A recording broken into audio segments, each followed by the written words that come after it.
नमस्कार. भाग्यविजय या विशेष कार्यक्रमामध्ये मी वृषाली तुम्हा सर्वांचं मनापासून स्वागत करत आहे. मुलगा मुलगी मोठे झाले की ते आपापल्या गुणांनुसार एखाद्या विशिष्ट क्षेत्राकडे वळत असतात.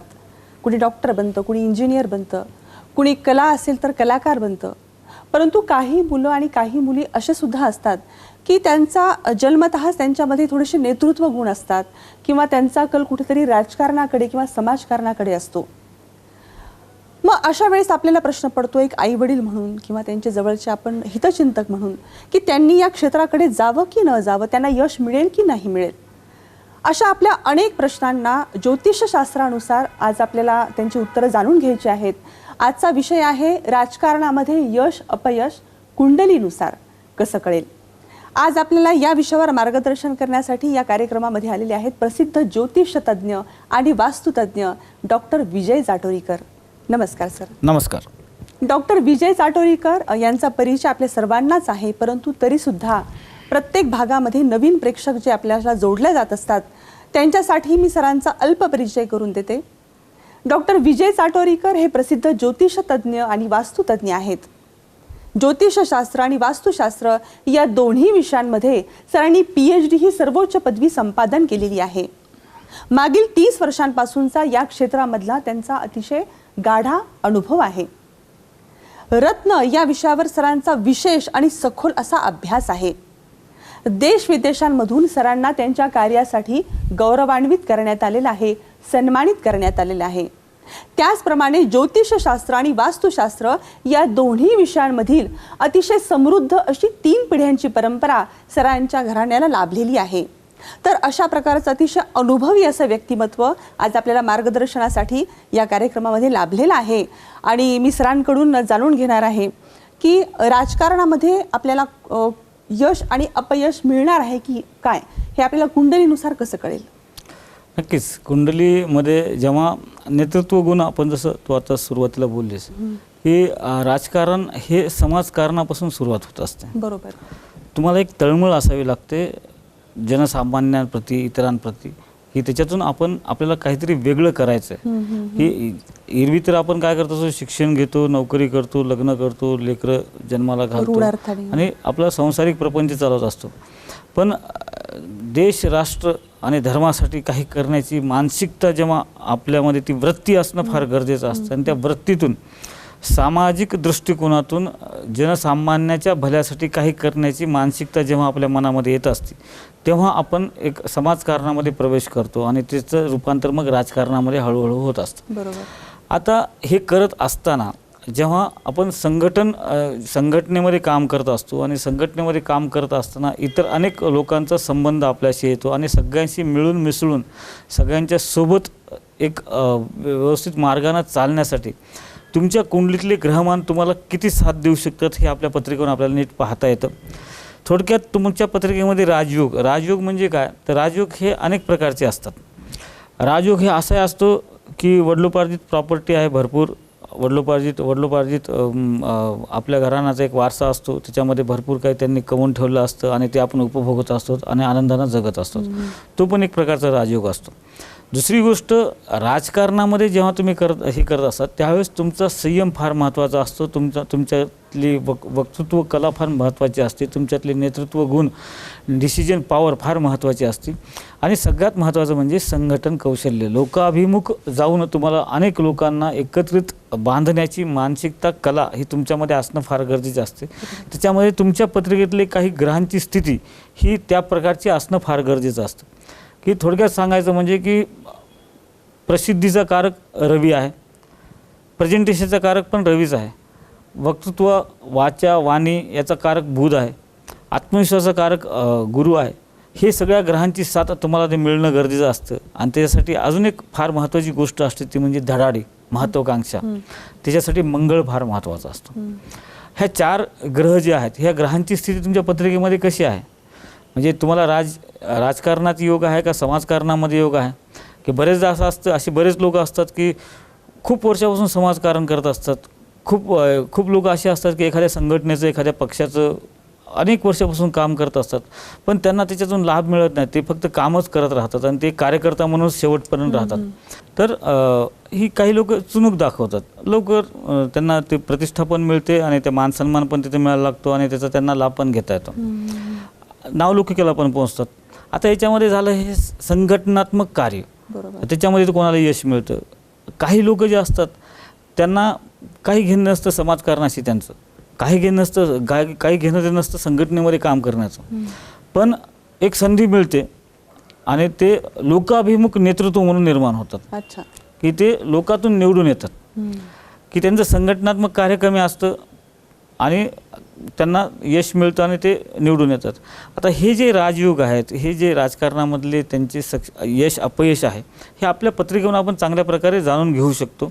आपल्या पत्रिकेतले हे जे 4 ग्रह सांगितले त्यासोबतच तुमचा बुद्धी कौशल्य, निर्णय क्षमता, तुमचं वक्तृत्व, तुमचं धडाडीपणा, ह्या सगळ्या गोष्टी आपण जर व्यवस्थित आपल्या पत्रिकेतलं कर्मस्थान, आपल्या पत्रिकेतलं भाग्यस्थान, आपल्या पत्रिकेतलं दशमस्थानाचं भाग्यस्थान म्हणजे षष्टम स्थान आणि आपलं लाभस्थान, याच्यामध्ये काय असतं की बऱ्याच जणांचं कष्ट करण्यामध्ये जीवन जातं, मेहनत करण्यामध्ये जीवन जातं. जसं आपण म्हणतो की सतरंजा उचलण्यात एखाद्याचं जीवन जातं, एखाद्याचं झेंडे लावण्यामध्ये जीवन जातं, एखाद्याचं बॅनर लावण्यामध्ये जीवन जातं, मागून एक जण येतो, तो नेता बनतो आणि त्याला सगळे उपभोग घेता येतात. तर अशी योग तुमच्यामध्ये काय की ज्या समाजकार्यामधून तुम्हाला आर्थिक लाभ होऊ शकतो, त्यासोबतच तुम्हाला तुमच्या परिवाराला लाभ होतो, तुम्हाला स्वतःला त्याच्यामध्ये नावलौकिक मिळतं, एक पद मिळतं आणि ते राजयोग घडतो. समजा एखादा राजयोग म्हणजे काय, सरकार दरबारी तुमचा एक मान सन्मान मिळतो, तिथं सरकार दरबारच्या सेवा तुम्हाला उपभोगायला मिळतात. हे जे राजयोग आहे हे तुमच्या पत्रिकेमध्ये आहे का नाही, हे पण आपल्या पत्रिकेवरून आपण चांगल्या प्रकारे जाणून घेऊ शकतो. बरेच वेळेस असं असतं की सुरुवातीला काही जणांना राजकारणामध्ये यश मिळतं, समाजकारणामध्ये यश मिळतं, परंतु त्यानंतरचा त्यांचा काही एक काळ असा जातो की त्यांना अपयशाला सामोरं जावं लागतं. तर याचं काय कारण असेल नेमकं? कसं असतं की एक योग असतो, हे जे योग असतात ना त्यावेळेला तुमचं काम करण्याची पद्धत, वागण्याची पद्धत, बोलण्याची आणि राहणीमान आणि लोकाभिमुख असेल तुम्ही तर तुमचं संघटन कौशल्य आणि ते जे ग्रहांची योग असतात की ज्या त्या काळामध्ये हा अमुक युती झाली, त्या काळामध्ये तुम्हाला तो योग येतो आणि नंतर पापग्रहांचा काहीतरी परिणाम त्याच्यावर होतो, त्याच्यामुळं अपयश येतं.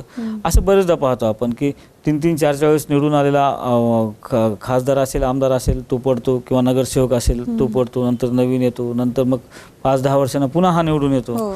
असं बरेचदा होतं. हे योग येतात ना ते वर्तमान स्थितीत तुमच्या कुंडलीमध्ये जे ग्रहांची स्थिती निर्माण होत असते, तुम्हाला ज्या महादशा, अंतर्दशा, प्रत्यंतरदशा असतील किंवा शनीची 7.5 असेल किंवा गुरु 4-8-12 मध्ये येतो तुम्हाला, तर असे जे युती ग्रहांची स्थिती किंवा महादशा ज्या येतात त्याच्यामुळे तुम्हाला हे यश अपयश ठरत असतं.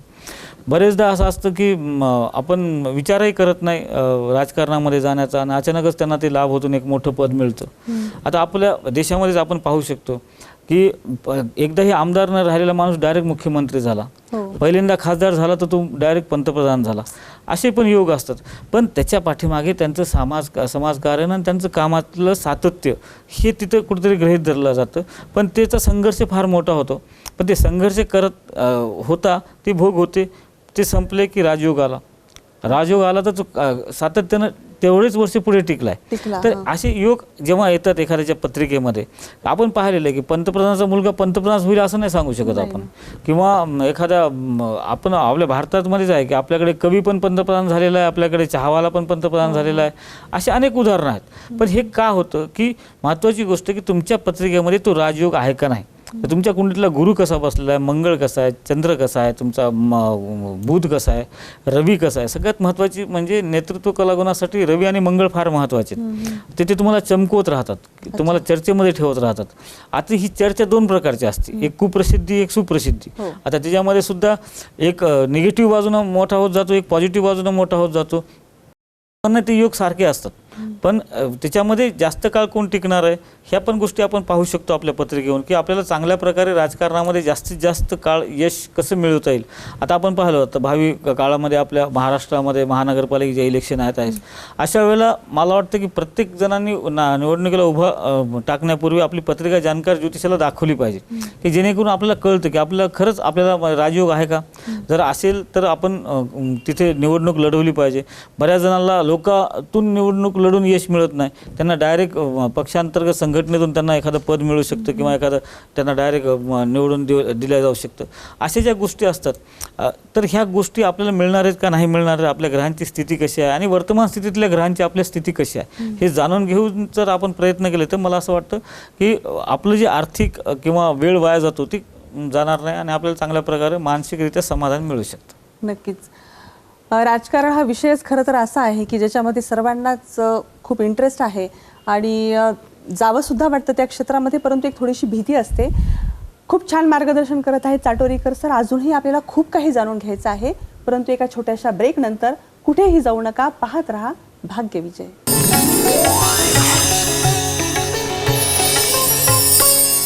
पुन्हा एकदा स्वागत आहे भाग्य विजय या विशेष कार्यक्रमामध्ये. कुंडलीवरून राजकारणामध्ये यश की अपयश या विषयावर मार्गदर्शन करत आहेत प्रसिद्ध ज्योतिषतज्ञ आणि वास्तुतज्ञ डॉक्टर विजय चाटोरीकर. राजकारणामध्ये एखाद्या व्यक्तीला जायचं आहे, अतिशय तीव्र इच्छा आहे जाण्याची, परंतु त्यांची कुंडली काही वेगळंच सांगतीये, म्हणजे त्यांना यश अजिबातच नाहीये. तर अशा वेळेस तुम्ही काय सांगता म्हणजे त्या व्यक्तीला?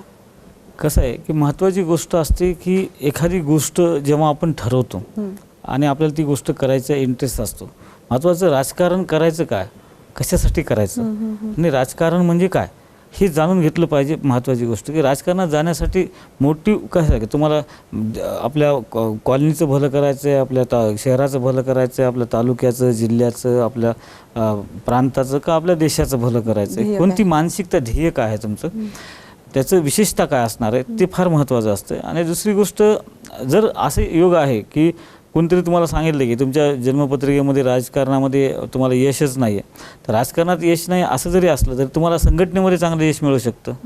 काही लोकांचं कसं असतं की काही लोकांना राजकारणामध्ये बरेचदा आपण पाहतो आपल्याकडचं जे राजकारण आहे हे व्यक्ती सदस्य राजकारण आहे किंवा पक्षाच्या याच्यानुसार आपण करतो, एखाद्या व्यक्तीचे छाप आपल्यावर पडलेले असते त्यानुसार आपण व्यक्ती केंद्रित आपण राजकारण करतो किंवा एखाद्या पक्ष केंद्रित आपण राजकारण करतो. तर माझं मत आहे की राजकारणामध्ये जाताना उलट करिअरसाठी फार महत्त्वाची गोष्ट, मी तर म्हणतो की आजकालच्या तरुणांनी ह्या क्षेत्रामध्ये जायला पाहिजे. एज्युकेटेड तरुणांचं इथं फार महत्त्व आहे की आपल्याकडे आरोग्यमंत्री हा डॉक्टरच असला पाहिजे, सगळे त्या क्षेत्रातले एज्युकेटेड लोक त्या क्षेत्राचे मंत्री असायला पाहिजेत. ही फार महत्त्वाची गोष्ट, ती आपल्या देशाच्या, राष्ट्राच्या आणि प्रांताच्या विकासासाठी फार महत्त्वाची गोष्ट असणार आहे. प्रत्येक क्षेत्रातल्या लोकांनी ते, आपण काय करतो की राजकारण हा फक्त एक चर्चेचा विषय ठेवतो आणि त्याच्याकडे आपण पाहण्याचा दृष्टिकोन एक वेगळा झालेला आहे आणि तो पॉझिटिव्ह नाही आहे. तर माझं म्हणणं आहे की त्याच्यामध्ये आपण तेवढं पॉझिटिव्ह, आपल्याकडे तसे लोक होऊन गेले, तेवढे तसे राजकारणी होऊन गेले की त्याने तसे कार्य पण महान केलेले आहेत राजकारणामध्ये राहूनसुद्धा. गुलाबसुद्धा चिखलामध्येच उमलत असतं, पण आपल्याला चिखलामध्ये सही सलामत बाहेर निघता आलं पाहिजे, तेवढी पात्रता, आपली नैतिकता, नीतिमत्ता आपल्यामध्ये असणं फार गरजेचं असतं. तर जेव्हा तुम्ही असं निवडता की मला तिकडं जायचं आहे आणि तेव्हा तुमच्या ग्रहांची साथ जर तुम्हाला नसेल तर ते नक्कीच आपण ग्रहांची साथ त्यांना मिळवून देऊ शकतो. त्याचं कारण काय असतं की जसं एखाद्या डॉक्टरकडे जातो आपण आणि डॉक्टर सांगतो की तुम्हाला अमुक व्हिटॅमिन तुमच्या शरीरामध्ये नाही आहे, हां, तर मग ते काय करतं, आपलं त्या बाबतीतल्या एक टॅब्लेट्स देतो किंवा इंजेक्शन देतो. तसे काही ग्रहांची तुम्हाला साथ नाही मिळत. समजा जसं मी सूर्य, मंगळ, बुध, गुरु, चंद्र अशी ग्रहांची नावं घेतली राजकारणामध्ये, ते महत्त्वाचे आहेत. त्यापैकी कोणत्या ग्रहाचं, एखाद्यामध्ये काय अबोल स्वभाव असतो, राजकारणामध्ये बोलका माणूस पाहिजे, तर अशा माणसानं काय केलं पाहिजे, तर राजकारण तर करायचं, त्याला राजकारणात जायचे, समाजकारण करायचं. तर अशा वेळेस त्याला तो संघटनात्मक काम चांगलं करू शकतो. तो लोकांमध्ये जाऊन सभा घेणार नाही, लोकांना जाऊन मत मागणार नाही, पण संघटनेचं चांगलं काम पद त्याला मिळू शकतं. तालुका शहर प्रमुख, शहर अध्यक्ष, तालुका अध्यक्ष, जिल्हा अध्यक्ष अशी पदं त्याला स्टेज बाय स्टेज मिळू शकतं. तर अशा पद्धतीनं त्यानं कशा प्रकारे तो प्रवास केला पाहिजे. आणि त्यासाठी जर एखादा माणूस खूप बोलका आहे आणि त्याला संघटनेच्या एखाद्या पदावर असं बसून टाकलं की तो क्लरिकल काम करतो, तर त्या माणसानं फील्डवर जाणं फार गरजेचं आहे, लोकांमध्ये जाऊन मिसळणं गरजेचं, लोकांना आपलंसं करून घेणं गरजेचं आहे, लोकांमध्ये एक ऊर्जा निर्माण करणं गरजेचं असतं. त्याच्या शब्दातून, त्याच्या वाक्यातून, त्याच्या बोलण्यातून ती ऊर्जा निर्माण होऊ शकते असं जर जाणवत असेल तर त्यानं फील्डवर जाऊन काम करायला पाहिजे. तर अशा पद्धतीचं मार्गदर्शन आपण त्याला करू शकतो की तो कोणत्या पद्धतीनं जायला पाहिजे, कोणत्या पद्धतीने त्यानं प्रयत्न केले पाहिजेत आणि त्या प्रयत्नानुसार त्याला चांगल्या प्रकारची यश तिथे मिळू शकतो. अनेक मोठ्या मोठ्या व्यक्तीच्या येऊन गेल्या मोठ्या मोठ्या पदांवर, तर त्यांची कुंडलीमध्येच तसे योग असतील का, म्हणूनच तसं झालं? कसं असते, योग जे येतात त्यावेळेला प्रयत्न करणं फार गरजेचं असतं. महत्त्वाचं असतं की मी जसं सांगितलं की पंतप्रधानाचा मुलगा पंतप्रधान होईल असं काही नसतं. ते जे असतं ना, हे भाग्य जे असतं ना, हे भाग्य घडवावंच लागतं. परमेश्वरानं आपल्याला सगळ्या गोष्टी दिलेल्या आहेत, सगळं फुकट दिलेलं आहे आपल्याला परमेश्वरानं. आपण भाग्य हे घडवल्याशिवाय घडत नाही. त्यासाठी तुम्हाला प्रयत्न करणं फार गरजेचं असते. तुम्हाला स्वतःची इमेज क्रिएट करणं गरजेचं असतं. त्यासाठी तुम्हाला ती इमेज क्रिएट होताना ती पॉझिटिव्ह इमेज लोकांपर्यंत, सर्वसामान्यांपर्यंत आणि शेवटच्या लोकांपर्यंत ती पोहोचण्यासाठी तुमच्या ग्रहांची पॉझिटिव्ह साथ तुम्हाला मिळणं फार गरजेचं असतं. आणि ती मिळण्यासाठी, ग्रहांची साथ मिळण्यासाठी ज्योतिषशास्त्राचं मार्गदर्शन सगळ्यात महत्त्वाचं असतं. किंवा बरेचदा असं असतं की आपल्याला यश मिळत असतं, अपयश मिळत असतं. कधीकधी यश मिळतं आणि क्षुल्लक आपल्या एखाद्या गोष्टीमुळं ते अपयश आपल्याला पदरी पडलं जातं. किंवा एखाद्या वाक्यामुळं आपल्या चुकीच्या सिली मिस्टेक आपल्या ज्या होतात त्याच्यामुळं आपल्याला एखाद्या ठिकाणी राजीनामा द्यावा लागतो.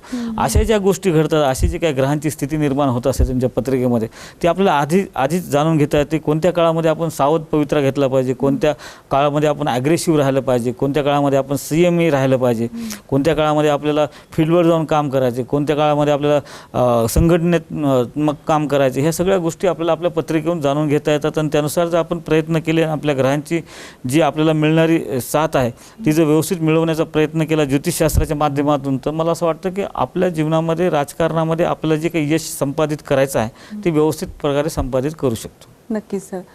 भावी काळामध्ये निवडणुका आहेत आणि ज्यांना राजकारणामध्ये आपलं करिअर करायचं आहे, तर अशा लोकांना तुम्ही काय सांगाल? राजकारणात करिअरपेक्षा आता भावी काळामध्ये जे काही निवडणूक येणार आहेत आणि त्याच्यामध्ये ज्यांना काही इंटरेस्ट असेल ना, की ज्यांना निवडणूक लढवावी अशी वाटते किंवा इच्छुक आहेत निवडणूक लढवण्यासाठी, तर अशा व्यक्तींना मला एकच सांगायचं की तुम्ही आधी तुमची पत्रिका जाणकार व्यक्तीला दाखवा. तुमच्या पत्रिकेमध्ये काय योग आहेत, तुम्ही कुठे कोणत्या परिसरामधून, आता इथून पुढे महानगरपालिकेच्या जास्त करून इलेक्शन होण्याची शक्यता आहे महाराष्ट्रामध्ये. तर असे मुंबई आहे, पुणे आहे, संभाजीनगर किंवा औरंगाबाद आहे, अनेक ठिकाणच्या महानगरपालिकेचे इलेक्शन आहेत. तर अशा वेळेला मला असं वाटतं की निवडणुकीला पैसा तर लागतोच आणि पैसा ती एक इन्व्हेस्टमेंट असते. पण महत्त्वाची गोष्ट की ते पैसा खर्च करत असताना बरेच जणांकडे मी असं पाहिलेलं आहे. आता ग्रामपंचायतची ज्या निवडणूक झाल्या तेव्हा पण माझ्याकडे असे बरेच लोक आले की त्यांनी निवडणुकीला, मी बऱ्याच जणांना सांगितलं की तुम्हाला हे अवघड जाणार आहे, तुम्ही थोड्या काही लोकांपासून सावध राहिलं पाहिजे. किंवा आपल्याला हे पण कळतं की आपण निवडणुकीचा फॉर्म भरल्यानंतर जेव्हा वापस घेण्याची एक तारीख असते आणि त्याच्यानंतर काही उमेदवार शिल्लक राहतात आणि त्याच्यापैकी आपल्याला कोण जड जाऊ शकतो, कोण आपल्याला टफ देऊ शकतो हे पण आपल्याला कळू शकतं. तर अशा प्रकारे तुम्ही जर ज्योतिषाचा सल्ला घेतला, महत्त्वाचं काय असतं की बरेच जण आपली पूर्ण पुंजी तिथे लावतात राजकारणामध्ये आणि एकदम बरेच जण कर्ज काढतात, शेती विकतात, घर विकतात, घर गहाण ठेवतात, सोनं गहाण ठेवतात, सोनं विकतात. तर हे सगळं करण्यापूर्वी, हे गोष्टी करण्यापूर्वी माझं मत आहे की तुम्ही एखाद्या जाणकार ज्योतिषाचा सल्ला घ्या की जेणेकरून खरंच आपल्याला राजकारणामध्ये यश आहे का, जर असेल तर लोकाभिमुख निवडणुकीतून यश मिळणार आहे का, निवडणूक लढवून त्याच्यामध्ये विजय प्राप्त होणार आहे का, गुलाल उधळणार आहे का आपल्या अंगावर, हे जाणून घेतलं पाहिजे. आणि तसं जर योग असतील तर योग आहेत तर तुमच्यासोबत अजून अनेक जणांचे असतील, तर ते तुमच्या वॉर्डामध्ये किंवा तुम्ही ज्या उभा राहता त्या क्षेत्रामध्ये जे तुमचे विरोधक आहेत त्यांचे ग्रहमानसुद्धा कसे आहेत हे सुद्धा पाहणं तेवढंच गरजेचं असतं की ते तुम्हाला टफ कोण देऊ शकतं. आता अशा वेळेस खरंच त्या टफमधून आपल्याला मार्ग निघू शकतो का, आणि ते निघण्यासाठी आपल्याला विरोधकावर मात करण्यासाठी आपण काय काय उपासना करू शकतो, त्याच्यावर पण उपासना असतात. आता बगलामुखीची उपासना, आपण विरोधकावर मात करण्यासाठी ती आहे. बगलामुखीची उपासना आहे, काही रत्न आहेत की जेणेकरून तुम्ही कोणाच्या व्यक्तीसमोर काही बोलला तर त्यांना तुमच्यावर विश्वास बसला पाहिजे आणि तुमच्या बोलण्यातूनही सुद्धा ती प्रामाणिकता दिसली पाहिजे. आणि लोकांमध्ये संघटनात्मक काम करत असताना लोकांचा विश्वास तुमच्यावर बसणं फार महत्त्वाचं असतं. तुमचं एक व्यक्तिमत्व असं निर्माण झालं पाहिजे की लोकांना विश्वास वाटला पाहिजे की ह्या व्यक्तीकडून पुढे आपल्या एरियामध्ये, आपल्या जे परिसरामध्ये चांगलं कार्य होऊ शकतं. आणि त्यासाठी कोणत्या ग्रहाची रत्न तुम्ही धारण केले पाहिजेत, कोणती रत्न तुम्ही स्थापन केले पाहिजे, त्यांची कोणत्या रत्नाची उपासना केली पाहिजे, कोणती वैदिक पूजा केल्यानं तुमच्या जे काही यश प्राप्तीमध्ये येणारे अडथळे आहेत त्याच्यावर आपण मात करू शकतो आणि आपण विजय मिळवू शकतो किंवा विजयश्री आपल्याकडे खेचून आणू शकतो. आता जसं मी म्हणलं की अशा हे वैदिक उपासना आहेत, यंत्र आहेत, रत्न आहेत, यासोबतही तुमची काम करण्याची पद्धत कशी असली पाहिजे, तुम्ही कोणत्या व्यक्तीपासून सावध राहिलं पाहिजे, कोणत्या व्यक्तीला तुम्ही सोबत ठेवलं पाहिजे. बरं, एवढंच नाही तर तुम्ही कोणत्या पक्षातून निवडणूक लढवली पाहिजे, कोणता पक्ष तुमच्यासाठी जास्त लाभदायक ठरू शकतो, हे सुद्धा आपण त्यांची पत्रिका पाहून त्यांना आपण सांगू शकतो की तुम्हाला ह्या विचारसरणीचे लोक, त्या विचारसरणीच्या लोकांसोबत तुम्हाला यश मिळू शकतं किंवा अपयश मिळू शकतं, कोणत्या परिसरामध्ये तुम्ही हा प्रयत्न केला पाहिजे. आणि एवढंच काय की निवडणूक लढवत असताना मुहूर्ताला फार महत्त्व असतं. मी एकदा मागे 2003मध्ये 3 का 2मध्ये एका आमदार विधानसभेच्या उमेदवाराला मी एक मुहूर्त काढून दिलं होतं आणि ते ग्रहणाचं मुहूर्त होतं, अमावस्या होती, ग्रहण होतं आणि त्या ग्रहणामध्ये एक 7 मिनिटाचं मुहूर्त होतं आणि त्यांना मग सांगितलं होतं मी 7 मिनिटामध्ये तुम्ही फॉर्म भरा. आणि त्याच्यानंतर मग खूप पेपरबाजी झाली की ग्रहणामध्ये फॉर्म भरला, यांच्या उमेदवारीला ग्रहण लागलं असं वगैरे. पण तो व्यक्ती 480 मतांना निवडून आला. मुहूर्त फार महत्त्वाचं असतं की किती कोणत्या वेळेला तुम्ही फॉर्म भरला पाहिजे, ज्या काही तारखा असतात तुमच्या उमेदवारी अर्ज दाखल करण्याच्या त्यासुद्धा तुम्ही ज्योतिषाकडून विचारून घेतलं पाहिजे की आपण कोणत्या वेळेला कोणत्या मुहूर्तावर आपण फॉर्म भरला पाहिजे. आपण 1 किंवा 2 फॉर्म भरू शकतो. एक मुहूर्तावर भरायचा, एक तुम्ही रॅलीमध्ये तुमच्या पक्षाच्या रॅलीमध्ये तुम्ही तेव्हा एक भरू शकता, पण एक तरी अर्ज आपण त्या मुहूर्तावर भरला पाहिजे की जेणेकरून आपल्याला जे काही साध्य करायचं आहे, आपण ज्याच्यासाठी त्या क्षेत्रामध्ये जातो आहे आणि तिथं आपल्याला काम करायची संधी मिळाली पाहिजे, वेळ मिळाला पाहिजे आणि ते टिकवण्यासाठी आपण बाकीचे बरेच उपाय असतात, वैदिक आहेत, यंत्र आहेत, रत्न आहेत, त्याच्या माध्यमातून मार्गदर्शन घेऊन. आणि फक्त एकच सांगायचं आहे मला की ज्योतिषशास्त्र हे मार्गदर्शक शास्त्र आहे. प्रयत्न तुम्हालाच करायचे आहेत आणि तुमच्या प्रयत्नालाच यश मिळण्यासाठी, आपल्या प्रयत्नाला भाग्याची जोड मिळण्यासाठी आपण हे उपाय करायचे असतात. आपण प्रयत्न करणं फार गरजेचं असतं की जेणेकरून आपल्याला जी काही विजयश्री मिळवायची ती आपल्या प्रयत्न अधिक ईश्वरी उपासना बरोबर यश ह्या सूत्रानुसारच मिळू शकते. नक्कीच सर, खूप छान. आमच्या प्रेक्षकांना जर तुम्हाला भेटायचं असेल तर त्यांनी तुमच्याशी कसा संपर्क करावा? मी दर गुरुवारी नागपूरमध्ये असतो, दर सोमवारी नाशिकला असतो, दर बुधवारी औरंगाबादला असतो, दर शनिवारी पुण्यामध्ये असतो, दर रविवारी ठाण्यामध्ये असतो. इथे माझे ऑफिस आहेत, कार्यालय आहेत. तिथे जे स्क्रीनवर नंबर आहेत त्याच्यावर कॉन्टॅक्ट करून अपॉइंटमेंट घेऊन तुम्ही मला भेटायला येऊ शकता. या व्यतिरिक्त जर प्रत्यक्ष येणं शक्य नसेल तर आपण फोनद्वारे सुद्धा मार्गदर्शन करतो की ज्यांचे काही अडचणी असतील त्यांचे प्रश्न जाणून घेऊन त्यांची पत्रिका पाहून किंवा हस्तरेषा पाहून आपण त्यांना मार्गदर्शन करत असतो. आणि जे काही रेमेडीज देतो आपण रत्न, यंत्र आणि काही वैदिक पूजा या माध्यमातून देत असतो. जर त्यांना ते आपल्याचकडून केलं पाहिजे असं काही नसतं, ते कुठूनही ते रत्न धारण करू शकतात. पण आपण जे रत्न देतो त्याची आपण गॅरंटी देत असतो की ज्यांना जर रत्न धारण केल्यानंतर जर त्यांना अपेक्षित रिझल्ट मिळाला नाही तर आपण 70% त्यांना ते रिफंड करत असतो. सरांना जर संपर्क करायचा असेल तर स्क्रीनवर जे नंबर दिसत आहेत त्या नंबरवर तुम्ही कॉन्टॅक्ट करू शकता आणि सरांची अपॉइंटमेंट घेऊ शकता आणि सरांचं अनमोल असं मार्गदर्शन घेऊ शकता. प्रयत्नांती परमेश्वर या उक्तीप्रमाणे आपल्याला कुठलीही गोष्ट असाध्य किंवा अशक्य अशी नसते. आपल्याला कुठल्याही क्षेत्रामध्ये करिअर करायचं असेल तरी आपण ते करू शकतो. फक्त त्याच्यासाठी आपल्याला ज्योतिषशास्त्रीय मार्गदर्शन आपण जर वेळेच्या अगोदरच जर घेतलं तर आपल्याला हव्या त्या गोष्टींपर्यंत आपण लवकरच आणि निश्चितपणे पोहोचू शकतो. खूप छान सर, आज राजकारणामध्ये यश आणि अपयश यासाठी कुंडलीनुसार या विषयावर तुम्ही खूप छान आमच्या प्रेक्षकांना मार्गदर्शन केलेलं आहे. त्यासाठी तुमचे खूप खूप मनपूर्वक धन्यवाद. धन्यवाद. अशा अनेक विषयांसोबत आपण यानंतरही भेटणार आहोत, परंतु आता वेळ झालेली आहे इथेच थांबण्याची. पुन्हा भेटू एका नवीन विषयासोबत. तोपर्यंत नमस्कार.